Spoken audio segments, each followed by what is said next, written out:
রংপুরে 4 খুনে ব্যবহার হয়নি কোনো ধরনের রাসায়নিক, শ্বাসরোধে তাদের হত্যা করা হয়েছে, এ তথ্য জানিয়েছেন ফরেনসিক চিকিৎসক।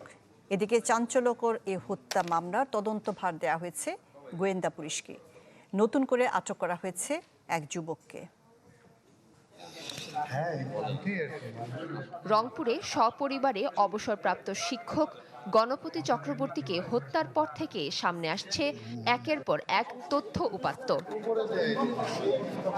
গ্রেপ্তার সিদ্ধার্থ নামে এক আসামির পরিহিত শার্টের সাথে রংপুর মেট্রোপলিটনের উপপুলিশ কমিশনার সনাতন চক্রবর্তীর শার্টের মিল থাকায় চলছে তুমুল সমালোচনা।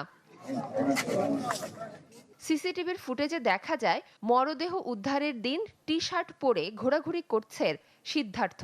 তার বাবা বলছে আটকের সময় পরনে ছিল গেঞ্জি, পরে কিভাবে শার্ট হলো জানেন না তিনি। যদিও পুলিশ বলছে ঘটনা অন্যদিকে মোড় নিতেই সামনে আনা হচ্ছে তুচ্ছ বিষয়টি।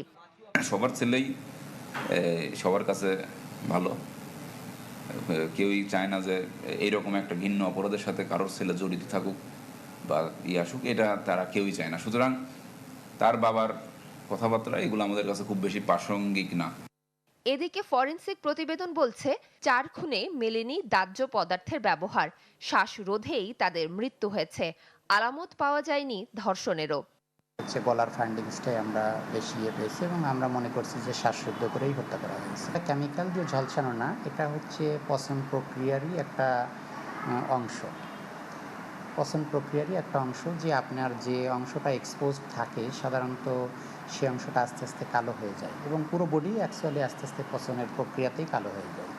আমরা আসলে কোনো সেক্সুয়াল অ্যাসল্টের সাইন আমরা পাইনি, এমনকি ল্যাব টেস্টে আমরা যে স্যাম্পেলগুলি পাঠিয়েছিলাম সেগুলিতেও তেমন কোনো এভিডেন্স পাওয়া যায়নি।